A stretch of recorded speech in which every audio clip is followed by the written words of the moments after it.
ओम ज्ञानतिमिरन्धस्य ज्ञानाञ्जनशलाकया चक्षुरुन्मिलितं येन तस्मै श्रीगुरवे नमः। श्रीचैतन्यमनोभीष्टं स्थापितं येन भूतले स्वयं रूप कदा मह्यं ददाति स्वपदान्तिकं। वन्देऽहं श्रीगुरो श्रीयुतः पदकमलं श्रीगुरून् वैष्णवांश्च श्रीरूपं साग्रजातां सहगणा रघुनाथान्वितं तं सजीवं साद्वैतं सावधूतं परिजनसहितं कृष्णचैतन्यदेवं श्रीराधा कृष्णपादान् सहगणा ललिता श्रीविशाखान्वितंश्च। नमो ओं विष्णुपादाय कृष्णप्रेष्ठाय भूतले श्रीमते भक्तिवेदांत स्वामी इति नामिने। नमस्ते सरस्वती देवे गौरवाणी प्रचारिणे निर्विशेष शून्यवादी पाश्चात्यदेशतारिणे। वंशाकल्पतरुभ्यश्च कृपा सिन्धुभ्येव च पतितानां पावनेभ्यो वैष्णवेभ्यो नमो नमः। जय श्री कृष्ण चैतन्य प्रभु नित्यानंद श्री अद्वैत गदाधर श्रीवासादि गौर भक्तवृंदा। हरे कृष्णा कृष्णा कृष्णा हरे हरे, हरे Ram Ram Ram Hare Hare. Hare Krishna. So today we are discussing the topic called joy of stress. So how stress is also joyful if you can take stress in the right way. So someone may say, how is stress joyful?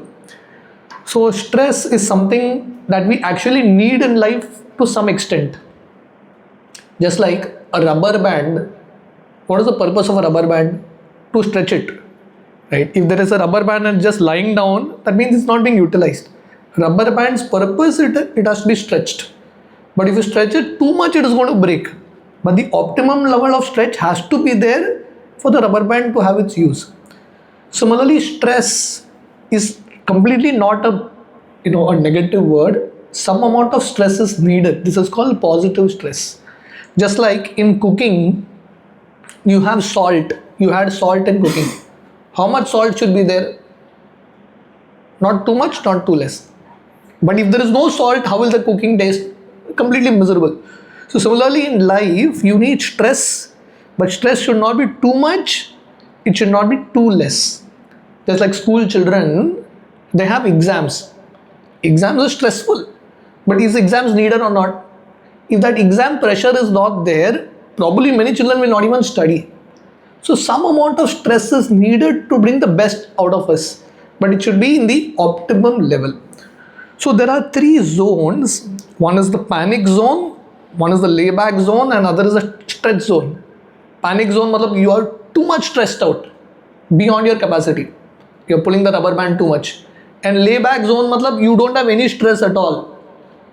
You are like completely in your comfort zone.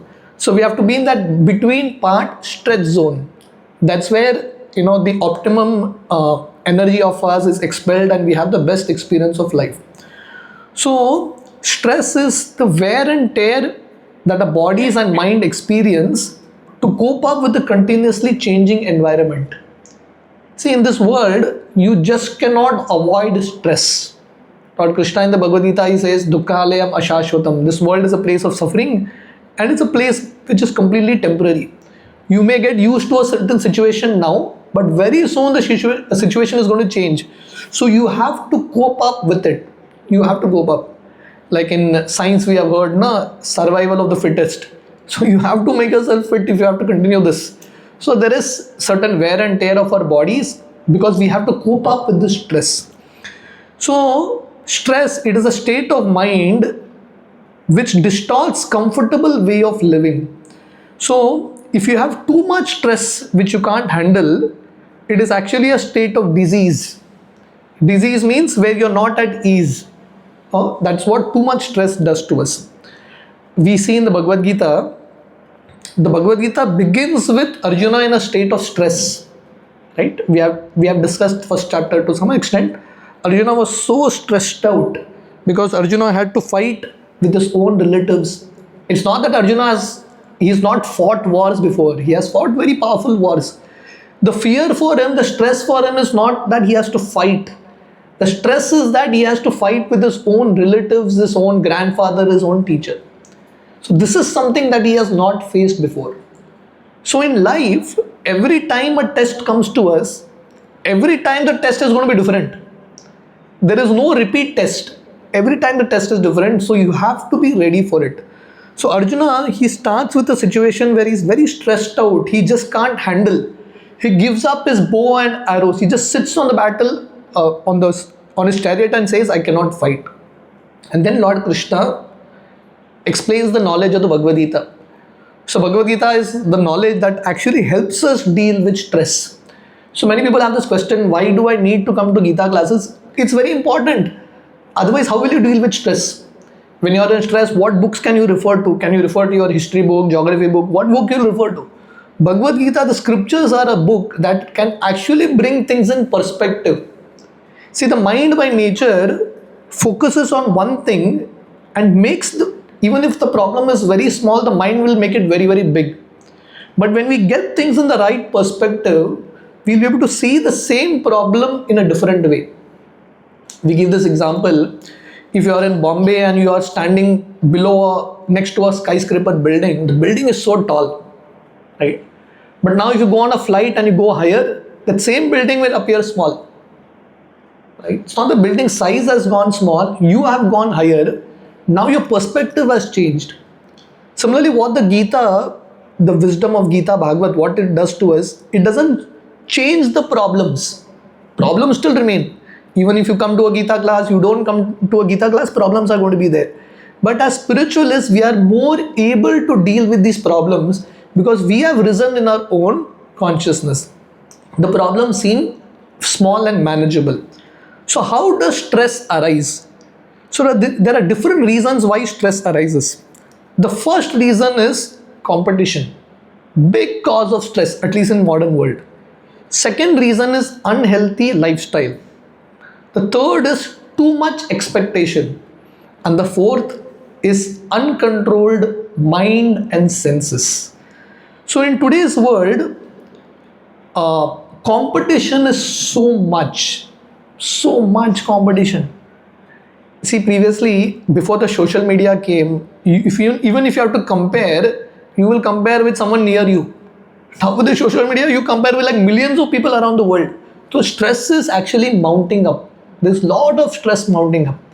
And the education system today, the children are in so much stress, so much competition. They just cannot perform, they just collapse. So too much unhealthy competition. Competition is needed. But that competition also has to be in a very encouraging spirit. But once the competition becomes too unhealthy, it leads to a lot of destruction. And the second reason for stress is unhealthy lifestyles. People don't have proper regulated lifestyles. Lord Krishna in the Bhagavad Gita, he explains, Yukta hara viharasya yukta chetasu karmasu. Lord Krishna says, if you want to experience freedom from misery, simple formula is, let your life be regulated. What does regulated life mean? You eat at particular times and you eat the same amount of food. That's regulation. But timings is fixed, quantity is fixed. Even sleep. You sleep at particular time and you wake up at particular time. Recreation, whatever we do has to be regulated. But in today's world, everything is unregulated. No one has a proper lifestyle. See, our body system works according to nature. Right? In nature, once the sun sets, the body also starts to set. The energy levels drop. So ideally, it's good to sleep early, right? Nighttime sleep. But in today's modern world, nighttime is people are awake and in the day people are sleeping. So it's unhealthy lifestyle which adds to a lot of stress in your system. So this is another reason. The third reason is too much expectation. So what is stress? The gap between reality and expectation. Reality is something we are on one level, but our expectation is very high. It mounts to a lot of stress. We have great expectation from this person, that person, but the reality is that person is what he is. So the more expectations, the more the gap between expectation and reality, the more you will have stress. That means our expectation should match what the reality is. If everyone wants to become a film star, if everyone wants to look like a Bollywood star, Hollywood star, it's going to add a lot of stress to you, right? You can't imitate someone else. You have to be who you are. So too much expectation is also a problem. And the fourth, the biggest reason for stress is not situations, not people, it is our own mind. Lord Krishna tells in the Bhagavad Gita, the mind, if it is controlled, it is your best friend. If it is uncontrolled, it is your worst enemy. This is the statistics of modern schooling, modern civilization. Way back in the 1950, in the USA, in America, there was a body which did a survey with the schools and found out what are the complaints that the teachers have from school children. 1950. The complaints were students talking in class, students sticking gums, below the bench, or distracting teachers, running in corridors. These were the complaints in 1950. In today's world, what are the complaints that teachers have in the West, in the US? Drug addiction, teenage pregnancy, carrying guns. These are the problems. So now the situation is, in what way have we actually progressed? Right? Which was better? Now we have so much technology, but see the kind of issues that are coming up. So uncontrolled enemy is a big cause of stress. So these are the various reasons why stress comes. So as I explained to you, we can handle a certain amount of stress. If that stress goes beyond it, once it's on an optimal level, we can perform the best. If it goes beyond it, a person starts to break down. Mentally, physically, there is a breakdown, a lot of illness that comes. So balance is the key. We have to balance everything out. Anything in extreme is a problem. If you eat too much, it's a problem. If you eat too less, it's a problem. If you sleep too much, it will lead to disease. If you sleep too less, also it will lead to disease. So everything has to be in a balance. Just like for a car to move, all the four wheels have to have air, right? If one wheel is punctured, how will the car move? So similarly, life means you have to have things balanced in life. Your own health, your spirituality, your relationships, everything has to be in sync. And then actually you can go ahead in life. So in this world, there is another reason for stress and competition is because the amount of resources is limited and people wanting to claim the resources is unlimited. Just like now, you see in modern society, all the children aim for IITs. Everyone wants to crack JEE, get into IITs, right? How many seats are there? Probably there may be like 10,000, 20,000 seats in India. And there are like lakhs of children answering IIT. How many people are going to crack it? What is going to happen to the others? All others go in stress. Everyone else goes in stress. So the whole system of education that we have also is actually building stress. It's actually mounting to a lot of stress. So some facts about stress. Stress is the number one disease in modern world. According to WHO, the number one disease is mental illness. It is all pervasive. It is there everywhere, in workplace, in school, practically in every place there is stress. It is said that in America, which is considered to be a very successful country, Chicago, the three stressful cities, Chicago, Los Angeles, New York, the most stressful. Because of stress, there is a lot of death that comes. Most of the death that people suffer due to heart attacks, many of them is due to stress related. It's not a physical problem, it's all stress related. And chronic stress, floods the brain with, hormones which are, very dangerous, which affect our system, and it kills the brain cells. In the British industry in Britain, every year 370 million pounds are lost because of stress. In UK and the US, someone will just message the boss and say, I'm taking a leave today, I'm stressed out. The boss also agrees because he also takes leaves because he also gets stressed out. So it's a normal thing. So there is so much loss even in the workplace. And in India also, this whole thing is actually coming up. So the effect of stress, so we saw the causes of stress. The effect of stress is on all levels, on the behavior level, the physiological level, emotional level, cognitive level, every level. So when someone gets very stressed up, either he will overeat. Most of overeating, obesity problem is because of stress. You overeat or you overdrink. This is what you do. You just want to get free from all that stress. Shortcut formula. Or physiological problem is you may have your BP going high, your heartbeats going high, tension. And emotional problem, you will experience a lot of anxiety, you will experience loneliness. This is all because of stress. And on a cognitive level, your ability to concentrate will decrease. You'll have sleep disorders like this. So life, how do we deal with stress? So now we discussed the causes of stress. We saw 4 causes of stress. One is competition, unhealthy lifestyle, mind, and what was the 4th one we saw? Anything else? Do you all remember? Lifestyle? Yeah, lifestyle was there. Disease was there. Sorry, and too much expectation. Competition, unhealthy lifestyle, too much expectation, and finally the mind, uncontrolled mind. So now we will see how we actually deal with stress. The first way is to choose which mode we work in. I will explain these things. What does it mean is, in scriptures, in our Vedic scriptures, especially Bhagavad Gita, defines 3 modes: Sattvagun, Rajagun, Tamagun. Yeah, goodness, passion, ignorance.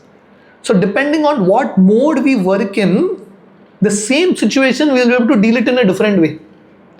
One time there was one hat seller, he was going from his village to the city, and he passed through a jungle. He was selling these hats. So he sat below a tree and he went to sleep. All the monkeys took the hats. So this fellow, because he was in the mode of ignorance, he started to cry, and he came crying back to the village. There was another hat seller who goes in the same path. The monkeys took the hats away. He became very angry. Got very frustrated. He started to yell at the monkeys, but the monkeys didn't do anything. They didn't give the hats back. But the third guy, he also lost his hat, but he was in the mode of goodness. He started to think, what can I do? There's no point crying. There's no point getting angry. What can I do? The problem has come. Just by getting angry, just by crying, will the problem get solved? You have to try. You have to use your intelligence. So very coolly, he thought, what can I do? So he had one hat. He put his hat on his head. All the monkeys imitated.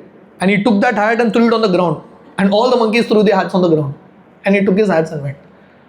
So the solution is there. Problem is there. Solution is there. But the solution will come to you. You will understand the solution only when you are in the mode of goodness. Many times it happens, na? You have lost your key. You are frantically searching the key everywhere, but it's there right in your pocket. But you are like so much in the mode of passion, you are not able to see the solution which is right there. So when we are in the mode of goodness, Sattva Guna, that is the time when we are more capable of dealing with stress. Stress is a reality in this world, but we are more capable of dealing with it. And how do we cultivate the mode of goodness? There are ways in which we can cultivate, right? So the lifestyle, what kind of lifestyle we have, what kind of food we eat, what kind of people we associate with, what we see, what we hear, all these things will govern our lifestyle, the mode in which we act.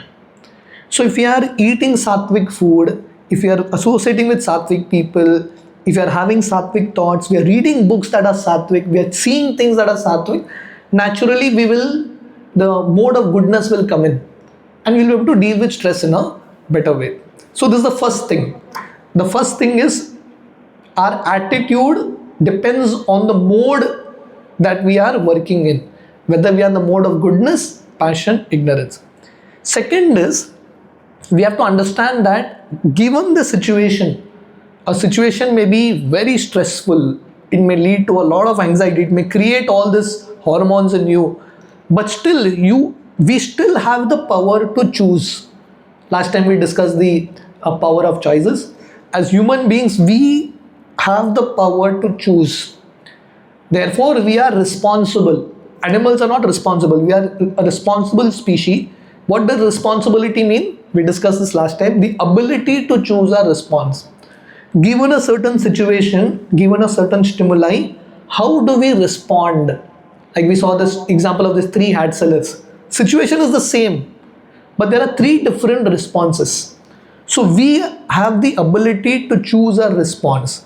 So that power is always with us, and we have to use that power. And how do we use it? In every situation, we have to stop and pause. We have to press the pause button. Many times we take crucial decisions, in a moment. We don't pause and think. So first we have to stop, pause, understand why we feel the way we are feeling. What is going on in our head, what is going on in my life, and then think, use your intelligence, and then act. So stop, pause, think, and act. If we do this, then the decisions will be much better. We'll make more intelligent, more wise decisions. If we just act impulsively, we will repent in future. So such kind of people are called proactive people, not reactive people. Like you have Gopal gives this example. You have a bottle of soda and you have a Bisleri bottle. What is the difference? The bottle of soda will explode, but the Bisleri bottle is very cool. You shake it also. You shake the soda bottle, you open it, it will explode. But the Bisleri bottle, you shake it, you open it, nothing will happen. So we have a choice whether we want to be a soda bottle or we want to be a Bisleri bottle. Life is going to shake us. That is unavoidable, right? But if we are like the soda bottle, every time life shakes us, we will explode. But if we are like a Bisleri bottle, even if life shakes us, we will remain peaceful. You all have heard of Socrates. Socrates was a great philosopher. I mean, he actually read the Gita. He had great faith in the wisdom of the Atma. So Socrates, one time, he was sitting with his friend in his house, and they were having some discussion, philosophical discussion. His wife really didn't like all this, because she was feeling that, what is this guy doing? My husband is completely impractical, he's not focusing on what is important. So she became so angry he's talking to his friend, and from the kitchen she's throwing vessels. And Socrates became so expert, while talking he is dodging all these vessels. But the other friend couldn't handle this. So Socrates said, let's go down and let's go to the park and sit. Right? It's not peaceful at home. So they are walking out. From the top, she throws one bucket of water on Socrates. And the friend is thinking, what is this? And Socrates very coolly says, after a thunder, one can expect rains. Previously there was thunder and now she is raining, no problem. So he just goes and has discussion.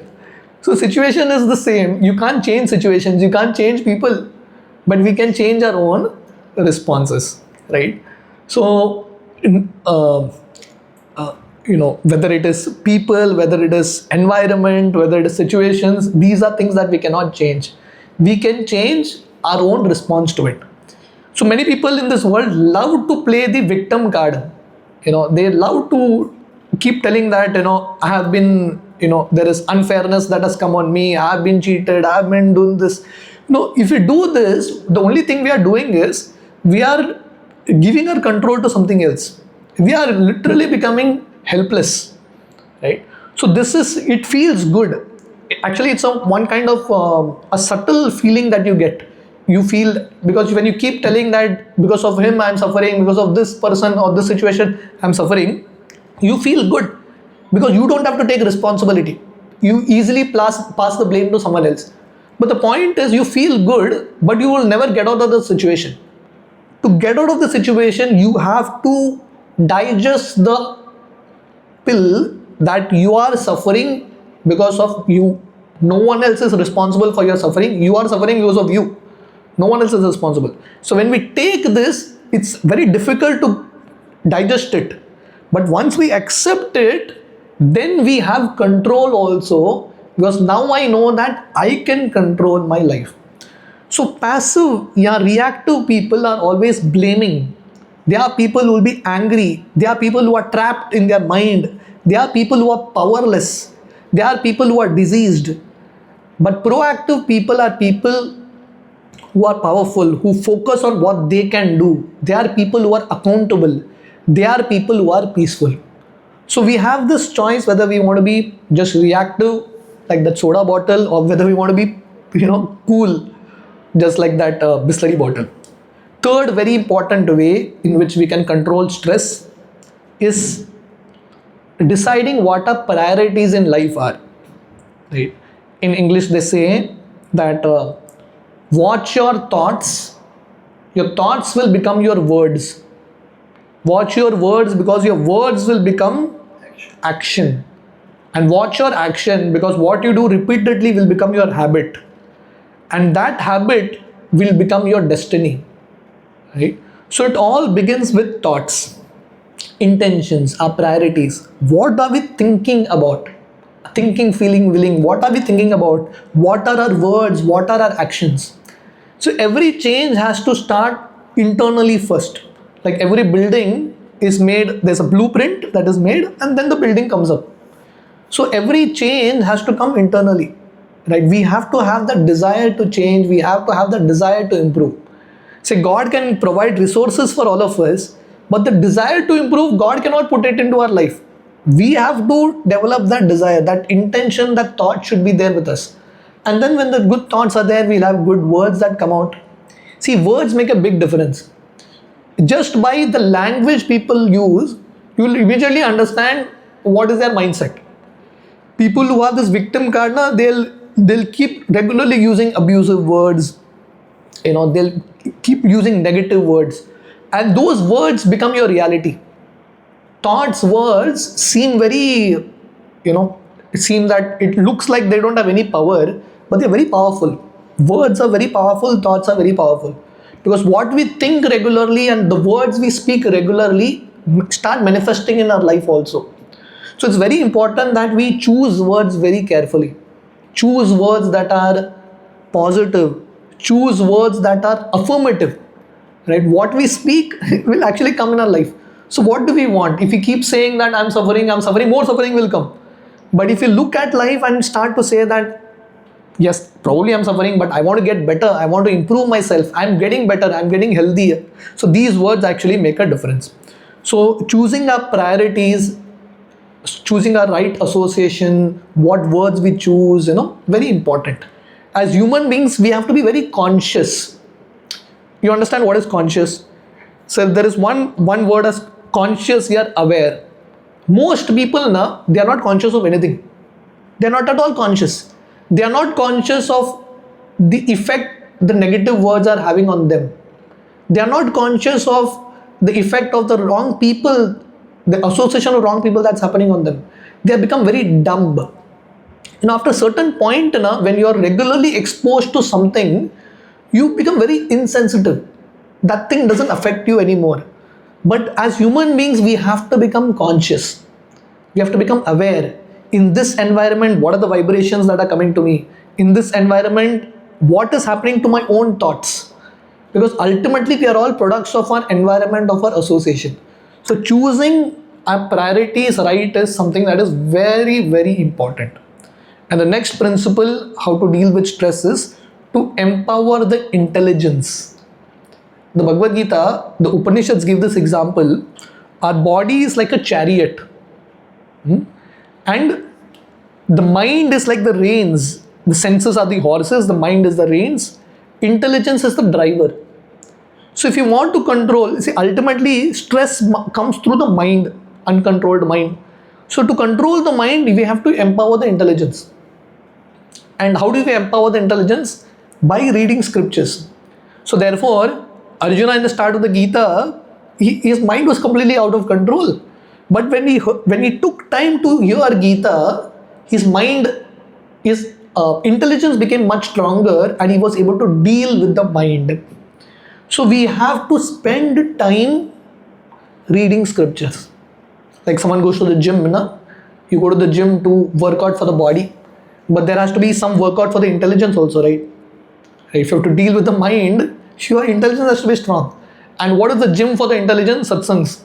When you come in satsangs, your intelligence is getting, it's becoming more powerful. You're able to better handle the mind and the situations in life. And the most important thing is understand who we are. When we think we are the body, we are the mind, the situation affects us.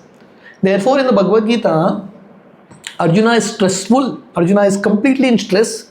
The first thing that Lord Krishna tells Arjuna is, my dear Arjuna, you are not the body, you are the Atma. Now, from the point of Atma, once you realize, or at least theoretically you accept you are the spirit, now you see your situation. Your situation will look much different, right? See, this life is not the only life. We are, as Atmas, we have been going through so many lives, so many bodies. When we consider this life, this body as everything, we become stuck. But when we understand that the journey goes on, the journey is on. So even if something bad happens in your life, you're not caught with it. You understand that, okay, due to my karma it has happened. I've done something in my past, it has happened. There is no point lamenting about the past, because if you keep lamenting about the past, you will spoil your present, and if you spoil your present, your future is also spoiled. So your past is already gone, you have messed up your past. Now because you have messed up your past, if you mess up your present and future, everything will get messed up. So we have to understand that we are the Atma, we are spirit, we are there in this world for a day or two. I think I had given this example sometime before. There was one guest who came to meet one yogi, one sadhu. And the sadhu had a simple cottage, and in his room there was 1-2 chatais and one small table. And this guest came there, he also sat on the ground. So while leaving, he told the sadhu, my dear yogi, why don't you get some bed, sofa, your life will be comfortable. So the yogi told him, I'm just a guest in this place. So ultimately in this world, we are just a guest. We come for some time and we go. We get so caught up in situations in this world, we feel that this situation is all in all. But actually these situations come and go. This recent Ahmedabad plane crash, it's been there in everyone's mind, continuously playing. So these are the realities in today's world. I mean, all the people in that plane, they might have had such big plans, big accounts, but everything just gone. So we get caught up so much in life, we are not able to realize that we have our existence beyond this body also. We are something bigger than this body. We are just not this body, we are the Atma. So understanding that we are spirit is actually a liberating knowledge, very liberating. Even if you're going through suffering, you understand that this is all temporary, this will come and go. Let me just go ahead in life. Let me focus on something more important. Right? So we are not human beings with a spiritual experience, but we are spiritual beings with a human experience. Right? So we are just not human beings. We are spiritual beings. We are just there in this human body for this time, but we are actually spiritual beings. So ultimately, so till now we saw these are various, let me just go through these various steps for you all again. Ways in which we can control stress. First is the mode in which we are in. Whether we are in the mode of goodness, passion, ignorance will determine how we are able to handle stress better. The power to choose our response is ultimately with us. We have to make the choices. There's no point playing the victim card. We have to play the victor card. We have to understand that we are in control. There's no point in crying. Instead of crying, we have to try. Right? Better to try rather than to cry. In English they say, when you cry too much, there may be a door open for you and you may not be able to see it also. When some door is closed, we keep crying, "Arey, that is gone from my life, that is gone from my life." If you keep crying too much, there'll be a door, there may be 10 doors open in front of you, you'll not be able to see it also. So there is a limit to cry. We have to focus on trying. We have to play the victor card. And then making our priorities right. We have to choose satsang, we have to choose reading scriptures, we have to choose what is important to us. And then understanding who we are not the body, we are spirit soul. And then finally, we have to empower our intelligence regularly, Nityam Bhagavata Sevaya, by reading scriptures, by coming to satsangs. Finally, they say, life, what is life? Life is 4 things. This is something that I really love. The 4 needs of a person, or 4 things in life, 4 aspects of life. How to live, how to love, how to lead, and how to leave. These are 4 things that we have to learn. How to live in this world. How do you live in this world? In a very detached spirit, in a very selfless spirit, we live in this world. And then while living in this world, we have to learn to love others. Love others not as a business transaction. Many times the love in this world is all business transaction. I will love someone, and then you have expectation also. So real love is very unconditional. You love, that means you simply want to help the other person out. So you love others in a very selfless way, trying to help others out of great compassion. And the third principle is how you lead others. That means setting a proper example for the future generations. And then finally, at the right moment, in a detached spirit, you leave.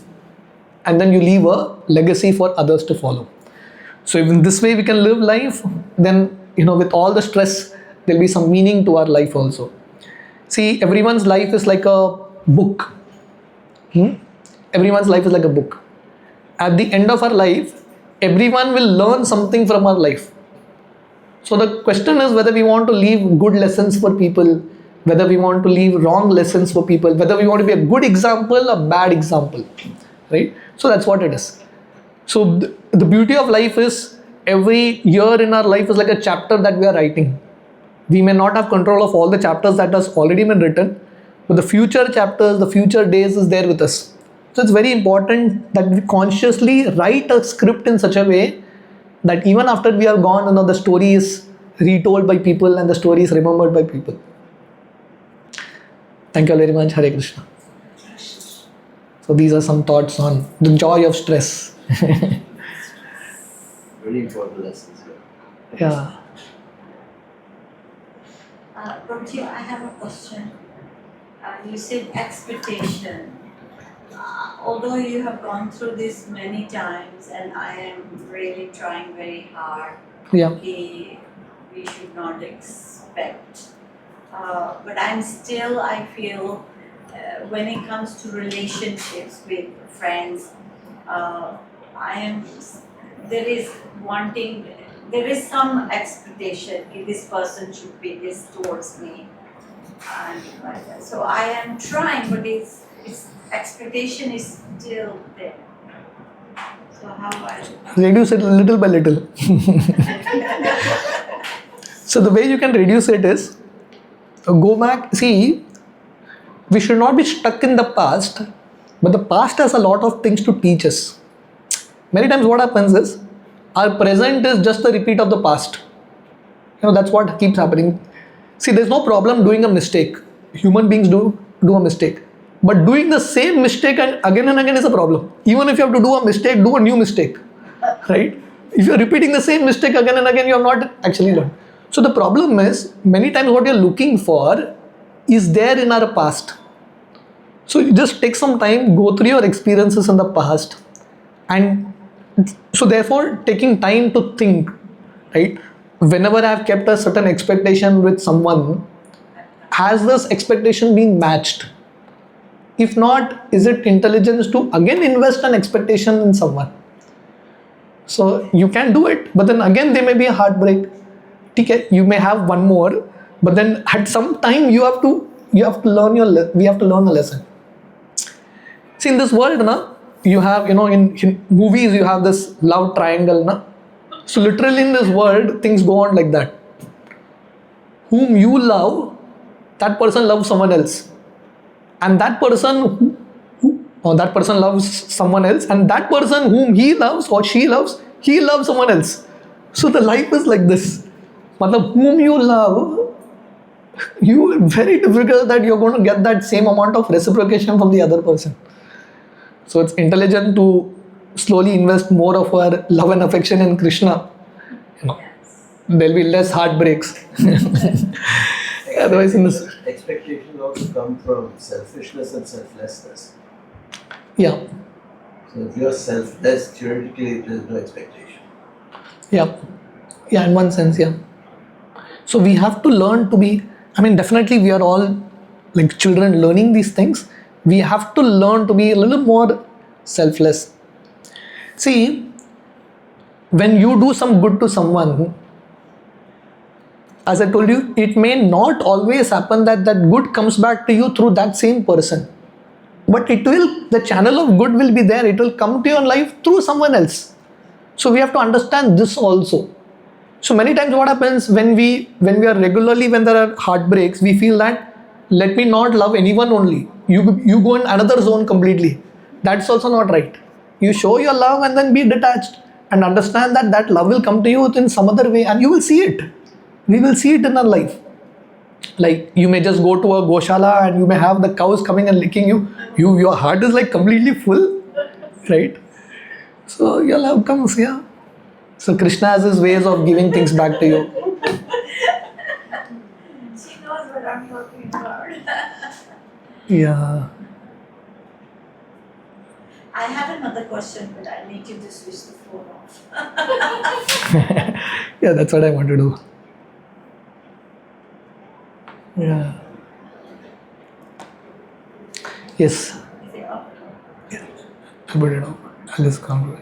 So thank you very much. Hare Krishna. So we'll decide the dates for the next time. Prabhuji, I have a question. Yeah. That people respond to different situations differently. There are some, like you said, may think, pause, and then react. But there are some who will just burst with anger. What should that person who bursts suddenly with anger, and it's a pattern with them?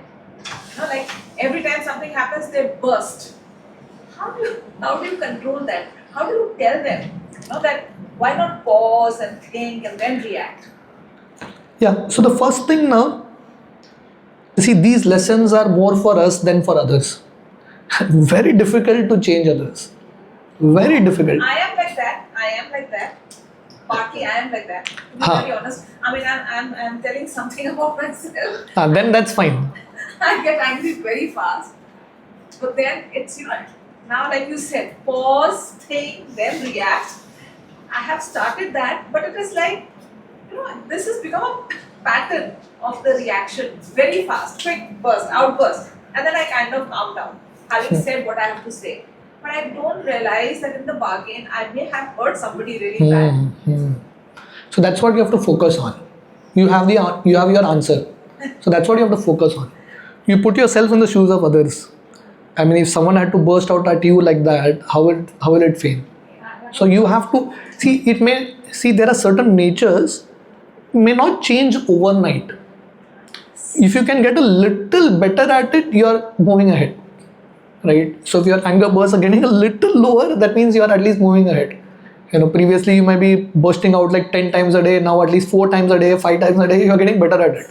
So that's how you should see progress, right? So you can think about this, that it's a good meditation, and how will others feel when I do this, when I say this. So when you think about that, now you can change yourself more nicely. Major correction when you recognize the problem. Exactly. That's what. Recognize the problem. That's the first step in correction. Yeah, that's what I was speaking about the I just principle. feel, that, oh my You God, I must recognize have it. really hurt that person. You have recognized the problem. Now it's application in yourself, and you will take yourself like this. I think that was the question I was going to ask. Tell me. Let me just add one second, just in continuation. I was okay. My question to you was, when you get really angry and you just it off whatever, I'm not talking about the other people, how they feel, how do you feel after that? That moment I'm like, okay, I've said my say. Bliss. No, But then afterwards, Yeah. How do you I feel? start feeling, oh my God, wasn't it a bit too much reaction? Yeah, because what happens is when you get angry, I mean, going through the, records, when you get angry, it takes at least 5 to 6 hours for the mind to cool down, your mind to cool down. Later on, the other person can say, okay, feel bad, and that's how they can say, forget it. And then there could be people who love you, who are closer to you, and they say, no, they won't feel bad. But how much you go through it in cooling yourself, how much of efforts and energies you have to put, because your mind will not calm down before 5 hours, 6 hours. It will take time. You keep on reminding yourself, why did I say this? I should have not said this. So if that much of, when your awareness, like as he pointed out, that you recognize it, that this is my thing, I have to rectify. No, I have to rectify that. So okay. It's something I don't want ever in my life. We'll have a session together. Can I just say this was a question I was going to ask. But what will other thing will happen, which I am going through. If you're constantly angry, you're pushing me away. I'm just saying not you. You're pushing me away, and I will associate with you less and less because you're disturbing my aura. Yes. You know, मैं जब भी आती हूँ आप हमेशा गुस्से में होते हो, तो you will push me away. Yeah. As much as I love you, मैं कहती हूँ यार जब भी जाती हूँ तो गुस्से में होती है, तो मैं आहिस्ता आहिस्ता आपसे दूर हो जाऊँगी. जो प्यार